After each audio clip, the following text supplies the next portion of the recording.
오늘 우리가 읽어가는 말씀 에스겔서 7장입니다. 선지자가 활동했던 이 시대의 문맥 속에서 보면 그 당시 유다의 패망 직전에 그들이 얼마나 하나님 앞에 죄를 범했는가. 그 범한 죄에 대하여 하나님이 기다리고 기다리셨다가 이제 마침내 하나님의 엄중한 심판이 문 앞에 이르렀다라는 것을 우리가 알 수 있겠습니다. 하나님께서 심판하시는 내용들은 크게 두 가지입니다. 하나는 역사 속에서 심판하시는 것입니다. 죄를 범하면 그 죄에 대하여 이 땅에 살아가는 역사 속에서 하나님이 그 죄를 심판하시는 일들이 있어서 나라가 흥하고 망하고 또 성하고 쇠하고 하는 이런 모든 일들이 하나님의 그런 심판 속에서 일어나는 일들입니다. 한 개인의 인생들 속에서도 인생 가운데 살면서 죄를 많이 범하면 그 죄에 대하여 하나님이 벌하시는 일들을 경험하기도 하는 것입니다. 그러나 이런 역사 심판 외에 또 하나의 심판이 있는데 그것이 곧 최종 심판이라고 하는 겁니다. 그 최종 심판에서는 더 이상 돌이킬 수 있는 기회가 없을 것이고 그 심판은 가장 무서운 그런 심판이 될 것입니다. 사람들이 숨기는 모든 죄, 마음속의 은밀한 생각들, 또 남들 알지 못하게 행했던 그 모든 일들에 대하여 하나님께서 엄중하게 심판하시는 날이 최종 심판을 말하는 겁니다. 하나님께서 역사 가운데서 심판을 행하시는 것은 그들로 하여금 최종 심판을 피하게 하려는데 어떤 뜻이 있는 겁니다. 이 땅에 살면서 사람들이 벌을 받고 징계를 받는 것은 똑같은 그런 잘못을 더 이상 범하지 말라고 경계하시는 그런 내용이 될 겁니다. 그래서 돌이킬 수 없는 그런 최종 심판에 도달하지 않도록 하려는 데 뜻이 있는 것입니다. 오늘 우리가 읽어가는 이 본문의 내용은 마치 에스겔 시대에 이 유다의 패망은 더 이상 돌이킬 수 없는 그런 사실처럼 묘사가 되고 있습니다. 우리가 읽은 앞부분의 내용들을 보면은 똑같은 표현들을 여러 번 반복하면서 같은 의미를 또 다른 말로 바꾸어서 또 반복하는 일들을 하죠. 그래서 하나님의 심판이 바로 문 앞에 이르렀음을 그들에게 경고하고 있습니다. 앞에 말씀을 한번 보시죠. 2절 말씀에 보면은 끝났도다. 이 땅 사방의 일이 끝났도다.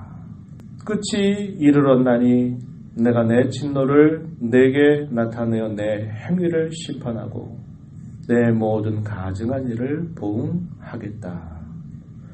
여기 쭉 읽어가는 이 말씀을 보면 재앙이로다 재앙이로다 끝이 왔도다 끝이 왔도다 정한 재앙이 임하도다 때가 이르렀다 날이 가까웠다. 이런 표현들을 하면서 마치 심판이 다가오고 있음을 메아리 치듯이 계속 이런 표현들이 반복되고 있는 것을 우리가 알 수 있습니다. 이러한 표현은 동일한 이런 반복적인 표현들을 함으로써 그 사실을 더욱더 분명하게 일어날 것을 강조하는 뜻이 있습니다. 하나님께서 이렇게 하시는 것은 그냥 하나님이 홧김에 행하시는 일이 아니라 하나님의 의로운 진노임을 말씀하고 계시는데 하나님께서는 그들의 악한 행위를 심판하시겠다. 그 심판하시는 그 목적은 뭐냐? 그들의 모든 죄에 대한 보응이다. 이렇게 표현합니다. 3절 한번 가서 보시죠. 3절 중간 부분에 보면 내 행위를 심판하고 내 모든 가증한 일을 보응하겠다. 이렇게 말씀합니다. 이 표현이 8절 가서도 보시면 또 역시 비슷한 표현이 등장합니다. 중간 부분에 내 행위대로 너를 심판하여 내 모든 가증한 일을 내게 보응한다. 이렇게 표현했습니다. 이 심판과 보응이라고 하는 표현이 두 번 반복이 됩니다. 하나님 왜 심판하시는가? 보응인데 이 보응이란 말을 다르게 바꾸면 하나님의 공의를 행하시는 걸 말합니다. 하나님의 공의로우신 그분의 속성 때문에 하나님은 죄에 대하여 반드시 벌하신다, 심판하신다 하는 사실을 깨닫게 해주는 말씀이죠. 그래서 하나님이 심판하시는 것은 결국 죄에 대한 보응이고 하나님의 공의가 드러나는 사건임을 말해주고 있는 겁니다. 그러나 궁극적인 목적에 있어서 하나님의 택한 백성들에게 하나님이 징계하시는 것은 그들을 보응하는 것이로되 보응하는 것으로 끝나는 게 아니라 그들을 깨우치려고 하는데 뜻이 있다는 겁니다. 그들을 회복시키려고 하는데 하나님의 뜻이 있다라는 사실을 성경이 우리에게 가르쳐 주고 있는 겁니다. 그래서 하나님은 에스겔 선지자를 통해서 앞부분에서는 그들의 죄악에 대하여 심판하고 하나님의 보응을 나타낼 것이지만 뒤로 가게 되면 하나님께서 그들을 회복시킬 것이고 그들에게 소망을 주는 메시지를 담고 있는 것이죠. 이러한 심판은 당시에 그들의 죄악이 돌이킬 수 없을 정도로 너무나 심각한 상태였기 때문에 하나님은 마치 그때 봤을 때는 하나님이 아무것도 봐주지 않는 무서운 심판처럼 그들에게 다가올 것을 이야기합니다. 긍휼이 없이 그들의 행한 죄악을 따라서 벌하겠다라고 하는 이 표현을 하고 있습니다. 4절 가서 보면요. 내가 너를 불쌍히 여기지 아니하며 긍휼히 여기지도 아니하고 내 행위대로 너를 벌하겠다 이렇게 말씀했죠.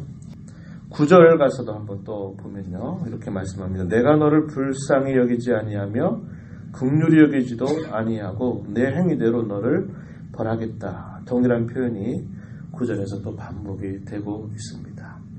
하나님께서 행하시는 일들은 긍휼이 없는 심판은 아니에요. 자기 백성들을 향해서는 그들의 깨우치고 그들로 하여금 겸비하게 하고 그들로 하여금 회개하게 하도록 하시는 하나님의 징계입니다. 그런데 그 상황만 보게 되면 마치 하나님은 긍휼 없이 그들을 다 심판하실 것처럼 무섭게 임하게 될 것을 하나님이 경고하고 계신 것입니다. 이런 하나님의 심판의 이유는 몇 가지로 본문 속에서 살펴볼 수 있는데 그들의 교만에 대한 하나님의 보응이다. 그들이 하나님을 떠남으로 말미암아 그들의 삶이 부패해서 포악이 가득한 그 성읍이 되게 만드신 것에 대한 하나님의 보응이다. 이렇게 볼 수 있습니다. 교만에 대하여 그들의 포악함에 대하여 그들이 우상 숭배를 빠져서 헛된 것을 의지하는 것에 대하여 하나님이 보응하신다. 이렇게 말씀하십니다. 10절 가서 한번 보세요. 10절 뒤에서부터 보면은 정한 재앙이 이르렀으니 몽둥이가 꽃이 피며 교만이 싹이 났도다. 교만에 대하여 표현하죠.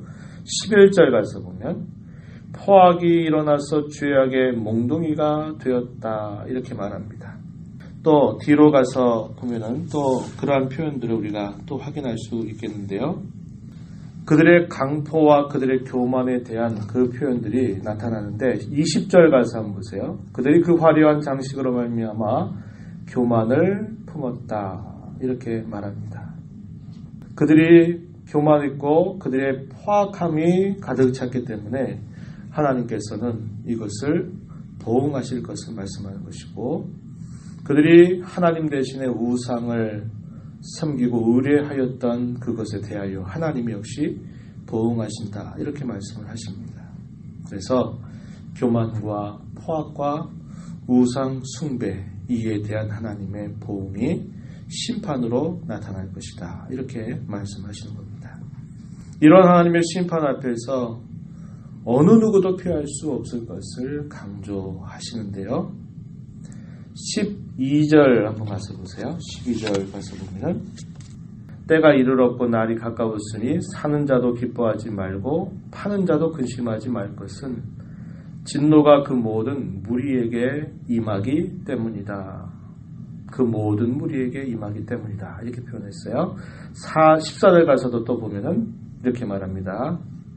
그들이 나팔을 불어 온갖 것을 준비하였을지라도 전쟁에 나갈 사람이 없나니 이는 내 진노가 그 모든 무리에게 이르렀기 때문이다. 하나님의 그 진노 앞에서 어느 누구도 피할 수가 없다. 이 사실을 말합니다. 그러면서 15절에 밖에는 칼이 있고 안에는 전염병과 기근이 있을 것이다. 멀리 있는 사람들에게는 칼, 그리고 그 안에는 전염병과 기근이 있으므로 그 하나님의 심판 앞에 피할 자가 없을 것을 하나님께서 말씀하고 있습니다. 그러한 심판 앞에서 그 어떤 것도 그들을 도울 수 없을 것을 또한 강조하시는데요. 그들이 가지고 있는 재물이 그들을 결코 도와주지 못할 것이다. 이렇게 말씀합니다.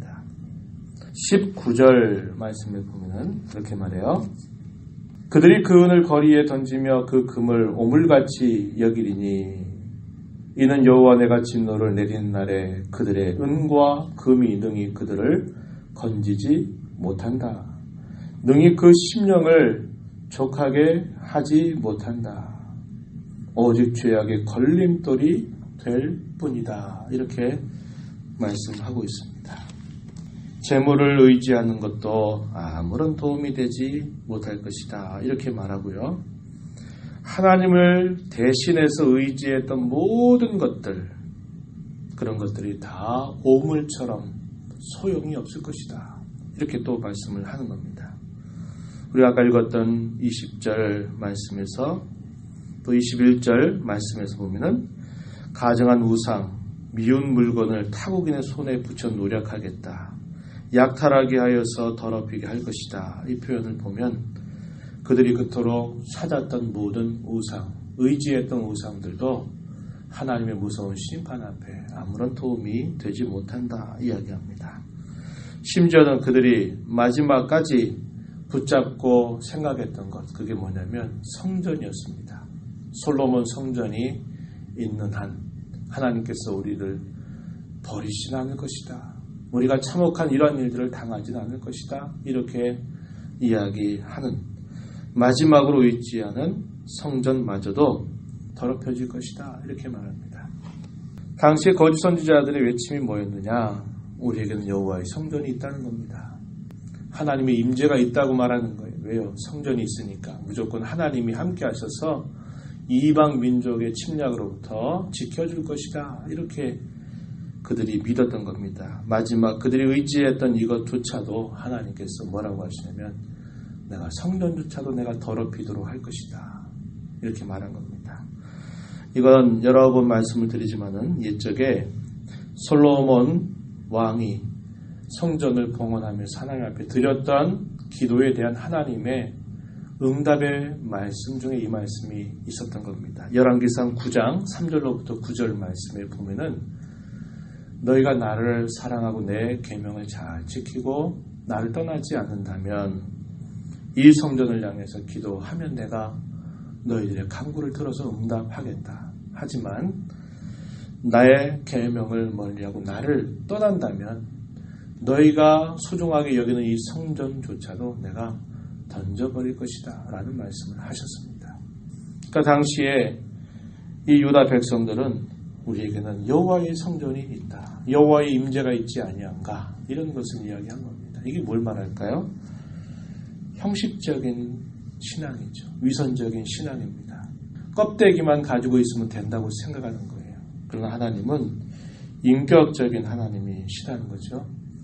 하나님과 멀어져 있는 그 백성들의 마음, 하나님을 떠나 있는 그 백성들의 모습이 있다면 아무리 그것이 종교적인 것이고 아무리 소중하게 여길 수 있는 것이라 하더라도 그것은 아무런 소용이 없다고 하는 겁니다. 성전이 우상이 될 수도 있는 거예요. 그 안에 임재하시겠다고 하시는 하나님과의 인격적 관계가 없이 그저 성전만 있으면 된다. 마치 성전을 우상처럼 생각하는 것조차도 아무런 소용이 없음을 이야기하고 있는 겁니다. 그래서 재물도 우상들도 심지어는 그들 가운데 있었던 성전도 그들을 도와주지 못한다. 이렇게 하나님께서 말씀을 하고 계신 겁니다. 최후의 심판 앞에 다 이럴 것입니다. 사람이 그토록 세상 가운데 추구하고 바라고 소중하고 가치 있게 여기는 이 모든 것들은 하나님의 어미로운 심판 앞에서 아무런 도움이 되지 못하고 오히려 그것이 그들의 죄악의 걸림돌이 되었음을 하나님이 분명하게 드러내실 것입니다. 지혜도 또 학식도 그 어떤 것들도 하나님의 어미로운 심판 앞에 설 때 아무런 소용이 없는 겁니다. 무엇이 우리를 하나님 앞에 서게 할까요? 오직 믿음입니다. 그리고 그 믿음에 따르는 순종입니다. 믿음과 순종만이 하나님의 어미로운 심판 앞에 우리를 든든히 서게 할 것이고 그 어떤 것들도 우리에게 아무런 소용이 없다는 것을 우리는 살펴볼 수 있는 겁니다. 저와 여러분, 우리가 이 땅에 살면서 우리는 하나님의 심판을 늘 생각하며 살아가는 사람들입니다. 그 하나님의 심판 앞에 뭐가 우리를 붙잡아주고 우리를 든든하게 세울까요? 물질도 그 어떤 것도 아무런 소용이 없는 겁니다. 오직 믿음을 가지고 매일매일을 살아가는 그 신앙에 있고 그 믿음을 가지고 하나님의 말씀에 즐겨 순종하는 거기에 참된 가치가 있고 하나님의 면전 앞에서 우리를 세워줄 수 있는 것이 된다라는 것을 잊지 않고 오늘을 살아가고 또 이 한 주간을 또 힘써 살아가는 저와 여러분이 되기를 진심으로 바랍니다. 하나님 아버지 감사합니다. 이 새벽 시간에도 저희들을 주께로 인도하셔서 주의 말씀을 듣게 하시고 말씀을 통하여 우리가 오늘을 어떻게 살아가야 될지를 다시 한번 깨우쳐 주셔서 감사합니다. 하나님의 심판 앞에 그 어느 누구도 피할 수 없는 날이 이를 것입니다. 그 심판 앞에서 재물도 지식도 그 다른 어떠한 것들도 아무런 도움이 될 수 없음을 저희가 깨닫습니다. 하나님께서 저희들에게 은혜로 주신 믿음을 부여잡고 믿음으로 살아가는 삶, 믿음의 의지에서 하나님이 주시는 말씀을 즐겨 순종한 그 순종만이 저희들 하나님 앞에 서게 해줄 것을 저희가 배웁니다. 오늘을 살아가는 저희들, 이 한 주간 흩어진 교회로 살아가는 저희들, 이 믿음 가지고 살게 하시고 이 믿음의 순종을 가지고 우리의 가정과 일터에서 힘써 살아가는 귀한 성도들 다 되게 하여 주시옵소서. 은혜의 보호자 앞에 나와서 간구하는 심령들을 긍휼히 여기시고 저희들의 간구의 귀를 기울여 주시고 성령께서 저희들에게 음성을 들려주셔서 그 음성에 즐겨 순종하는 삶을 살도록 인도해 주옵소서. 예수님 이름으로 간절히 기도하옵나이다. 아멘.